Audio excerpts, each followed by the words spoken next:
আসসালামু আলাইকুম, কেমন আছেন সবাই? আশা করি সবাই ভালো আছেন, সুস্থ আছেন। বিকেলবেলা ব্যবসা গরম পড়ছে, আপনাদের সাথে যুক্ত হইলাম। এই যে এইখানে লাকড়ি শুকাতে দিছে নাজবিন, আর আরও লাকড়ি আছে বাড়ির ভিতরে, সেগুলো শুকাইতে হবে। বাট এইখানে আবার খড় শুকায়, আমরা যদি লাকড়ি দিই তাহলে খড় শুকানো হয় না, আর ওরা খড় শুকালে আমাদের লাকড়ি শুকানো হয় না। হ্যাঁ, জায়গা না থাকলে, জায়গা না ওই যে মসজিদ করে, হ্যাঁ ওখানে আবার ঝগড়া লাগছে মাদ্রাসার মাঠে ওটাই। আরে বাবা কি হয়েছে? কি মশা কামড়াইছে? হ্যাঁ হ্যাঁ মশা কামড়াইছে, বুঝছি বুঝছি। মশা কামড়াইছে, আমি কি করবো? আমি কোলে নিলাম সব ঠিক। এখন কথা হইলো যে এই দুষ্টিম করতেছে আমার সাথে, কি চিমটিতেছে। এই দেখ, আমি কেমনে দেখামো? আমি খালি গায়ে দেয়, আমি দেখাইতাম না আসলে কিভাবে।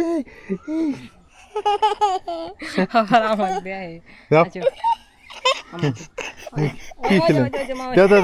ফেরে দেয় না, পিছলে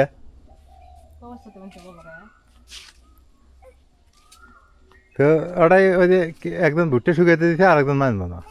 হ্যাঁ, আমরা মানা করে দিলাম যে ওখানে ভুট্টে শুকান দেবো না, ধান শুকান দেবো না।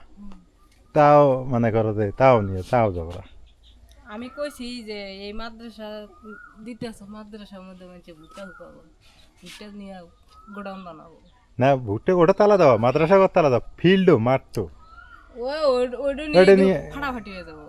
তো এখন ওরা যদি মূর্খতা পরিচয় দেয়, আঙ্গ তো করা কিছু নাই। একটা মাঠ থাকতেই পারে, একটা মাদ্রাসা মাঠ থাকবো, মসজিদে মাঠ থাকবো। এই মাঠে যদি তোমরা ভুট্টে শুকান নিয়ে ঝগড়া করো, এটা কি সমাজবাসী দায়ী? আমরা দায়ী? তোমার জ্ঞান নাই, তোমরা বোঝো না। অবশ্যই তোমরা দায়ী। জ্ঞান জ্ঞান থাকা লাগবে না, তোমরা ছোট মানুষ। ঘরে চাবি যাইব, ঘরে চাবি যাই দিব না, তাড়াতে বাজাইব। হ্যাঁ অত সোজা তো। ও যে বৃষ্টি আসতেছে তাড়াতাড়ি হলো তুলে তুই বাড়ি নিয়ে যেতে যেতে ভিজে যাবো গা। গ্রামের মানুষ আসলে যে আমি যে কই ভিডিওতে কই, অনেকে আমার গালাগালি করে যে কি পরিমাণ যে অজ্ঞ।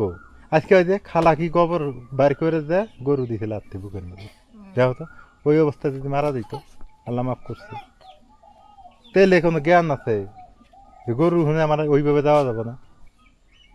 আমি মাঝে মাঝে কই না, আমার জামাল মামু সকালবেলা উঠে যায় চরে ঘাস খেতে, বেলা 3টার সময় এসে নিজে খাওয়া বাদ দিয়ে গরু খাবে নিয়ে এসে।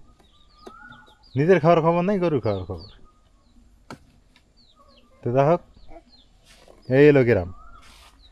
গ্রামের কথা বলতেই গেলে অনেক কথা চলে আসে। এই যে সকাল হবে, এই অবদাটা তার জায়গা পাবেন না। এর খড় ওর খড়, এর খড়ি আমাদের খড়ি, জায়গা নেই।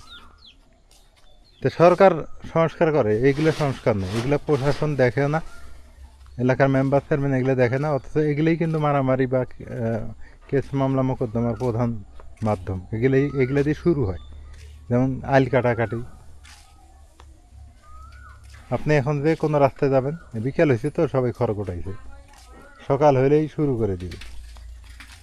অথচ হাদিসে কি আছে? হাদিসে নবী সাহেবে রাস্তার মধ্যে কাটা দিত, কে ময়মনাবুরি নাকি, ওটা খারাপ কাজ। আরে এখন তার সাথে বেশি খারাপ কাজ হয়, খড় শুকাতে দেয়, ভুট্টা শুকাতে দেয়, গম শুকাতে দেয়, কত কি। তো আমি একাই তো চিল্লায় লাভ নেই। গ্রামের মানুষ যদি সচেতন না হয়, দেশের মানুষ যেমন ঢাকাতে ফুটপাতের মধ্যে কি করতেছে, ওই ঢাকাতে দেখবেন যে এখানে গাড়ি চলবে, ওইখানে ফুটপাতের দোকান দিয়ে বসে আছে হকাররা। হ্যাঁ, এই এই তো বাংলাদেশ। আর এটা আরও হবে, কারণ হলো বাংলাদেশের মানুষ অশিক্ষিত, অজ্ঞ বেশি হইতেছে দিন দিন। যেগুলো শিক্ষিত মানুষ তারা এগুলো মোটেও করবে না। যারা চানা বিক্রি করে, যারা দেখবেন বাদাম বিক্রি করে, এরা কি শিক্ষিত মানুষ? কখনোই না। এরা কর্ম পায় না বিধায় তো ওখানে যায়। হয়তো আমার কথাগুলো শুনে অনেকেই মন খারাপ করবে, গালাগালি দিবে, কিন্তু গালাগালি দিলে করার কিছু নেই, এটা সত্য কথাই বলছি। নাজমিন, ঢাকা শহরে যারা বাদাম বেচে, চানা বেচে, ঝাল চানা বেচে, এরা কি খুব বড় শিক্ষিত মানুষ? শিক্ষিত না হলে কর্ম হয়ে খায়। কর্ম হয়ে খায় তার রাস্তার মধ্যে। এখন হ্যাঁ, মানে কর্ম তোমার রাস্তার মধ্যে। না তো সরকার একটা জায়গা বাইনা দিও সরকার জায়গা দিব? তাইলে সরকার তো তোমার বাড়ির জায়গা দিচ্ছে, তোমার জায়গা আছে, জমি আছে, তোমার মানুষ আর ব্যবসা করে খায় না, তোমাকে ওই ঘাটের মধ্যে মানে বাদ দেবো, ট্রাক দেবো, এর মধ্যে কে দাঁড়ায় থাকে তোমার ব্যবসা ওই করে তো চেষ্টা করা নাকবো এখন রাস্তার মধ্যে প্রতি ফাঁকসা আমি কথা। সারা বছর তো আর থাকা বিদেশে যাবে যায় না। দেখো, বিদেশি ওই যে জাপান সারা বছর তো আর থাকা যাবে না হ্যাঁ। 2-4-5 বছর থাকে স্বাধীনতার পর থেকেই আছে জায়গা, ঢাকা গুলিস্তানে যাওয়া নেই তো তুমি হাঁটতেই পাবা না। ওটা এখন আগের পেশা হয়ে গেছে হ্যাঁ এই দেখো, বড় লোক হইলেও মনে করে হয় এটা আগের পেশা হয়ে গেছে কি ডাঙ্গর করাই লাগে ফুটপাতে ফুটপাতে। ফুটপাতে করাই লাগে আর যারা বুঝে তারা ওই 2-4-5 বছর করে হেগের মতো হারা ব্যবস্থা করে নেয় এরা এগুলো করে না শ্যামটা মামা কি কয়, কয় তোর জমি নাই জায়গা নাই তো তুই কে ছাগল পুষু? তো ছাগল মানুষের বাড়ি যাবে ঠিকই। কত ঠিকই, তুই ছাগল মানুষের ক্ষেত বাড়ি যাবো কে? এই মনে করো আঙের নাই আমরা পুষি না আঙ্গর আসলে তো আঙ্গর নাই দিয়ে আমরা পুষি না, নাই আঙ্গর জায়গা নাই আমরা গরু ছাগল পুষি না। হ্যাঁ। আবার আমি গরু ছাগল পুষে মানুষের অসুবিধা করবো, এটা কত ঠিক না, ঠিক? সামান্য মুরগি পুষি আবার কয়জনের ঠিক করবে তুমি? হইলো আমার কথা, আমি না একজনের করলে মই ঠিক হলো, এক দুনিয়া হুদ দেই, কিরাম হুদ দেই বা দেখা দেই কয় কয় 10টা গরু আছে, 10টা ছাগল আছে, লাভ হোক আর লস হোক আছে, আমারও করা লাগে। কালকে ওই যে কলা বেছে না একটা ছাড়া, ক্ষীর এগুলো এই আঙের নাই কে দেখা আমরা চালছি আঙ্গর নাই দিয়ে আমরা আলছে। আমরা আলছি আমরা কাম জানি না হ্যাঁ আঙের খেম নাই আঙ্গর খেম নাই, আঙ্গর মানুষে খিলে না হলে ঠিক আছে, আমরা আঙ্গর মানুষ এখন খিলে, আর আমি যখন পড়ালেখা হচ্ছি তখন মানুষ আমাকে পড়ালেখা হচ্ছে, মঞ্চে গিলাইছে মানুষে খিলেছে নাকি? মাস্টার্স পাস করছি তখন পর্যন্ত আমার মানুষে খিলেছে, মানুষেই হচ্ছে, খেম নাই, খেম না থাকলে পড়াশোনা করে পেলাম।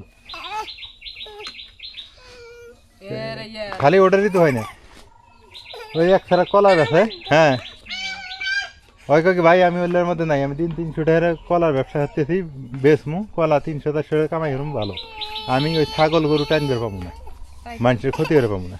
নিজের জায়গা থাক আরে এই ছেলেটা কি রে তোমার কোলে যাও ভাই, রাস্তাঘাটে যে খেয়ার দেয় তাতে কি আপনার ক্ষতি হয় না ভালো হয়? ক্ষতি হয় না, এটা কি দেওয়া ঠিক? হ্যাঁ তাহলে এলে মেম্বার চেয়ারম্যান কই পারবেন না?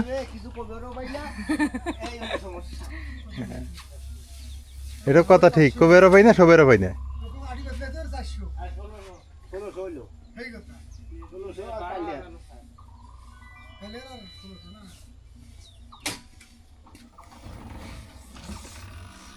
এই যে বোঝার গাড়িগুলো নিয়ে যায় রাস্তাঘাটে খড় দিয়ে রাখে মানুষ, কতটা খারাপ।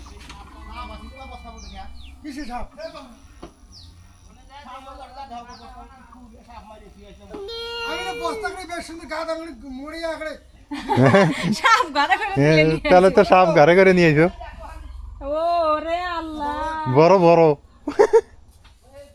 ভাগ্য ভাল বাপি গেছেন, সাপ ঘাড়ত করে নিয়ে আসছেন। না বস্তা আরে বারান্দা থুছি না হ্যাঁ। সেই বস্তা নিয়ে আমি গোটে আর বহুত আমি নিয়ে গোটানো গুটিয়ে সুতি দিয়ে বাঁধি দিন ও রে মায়ো হ্যাঁ, না ঠিক আছে, না জানাতে সাপও ঘাড়ত নেওয়া যায়। তো যাই হোক, এই কথাগুলা গুরুত্ব তখনই পাওয়া যাবে যখন এগুলা পরিষ্কার পরিচ্ছন্ন হবে নাকি? না যখন একটা অ্যাক্সিডেন্ট হইব তখন এই যে একটা রাস্তা দেখো তুমি, খড়ের গাদা কতগুলো, এই যে যেমন বস্তার মধ্যে সাপ পাইছে বস্তার মধ্যে সাপ, পাইছে যদি একজনকে কামড় দিল নি তাহলে তারপরে সচেতন হবে যে না তা মানুষ তো একবার কইতে যাও, খালি কইতে গেলে তোমার চোপ আছে স্কোপ, তোমার সাথে ঝগড়া লাগবে ইচ্ছে মতো। ওই যে কইলো না ভ্যান আলাদা ভাই কবেরও পাই না, শুয়ার হবে হ্যাঁ কাক দেখে রেন দেখ ওই ওর কান্দন শোনা যাবে না, হ্যাঁ তোমার কান্দন শোনা যাবে না, তুমি খালি দুষ্টামি করো সারাদিন কোলে কোলে। বিকাল হচ্ছে তাও মাটি লাগবে হুম, সবাই ভালো থাকেন, সুস্থ থাকেন, আমার কথাগুলো এমনই পাবেন, আপনারা আমার খারাপ ভাবলে ভাবতে পারেন, ভালো ভাবলে ভাবতে পারেন। আজকে দেখো কয়টা অবাক করা কাহিনী হলো, এক বস্তার মধ্যে সাপ, খালার কি গরু লাগতেছে, একটা ঘটনা, দুইটা আরো এখানেই এরকম, আরো খুঁজে দেখো কত জায়গায় এরকম।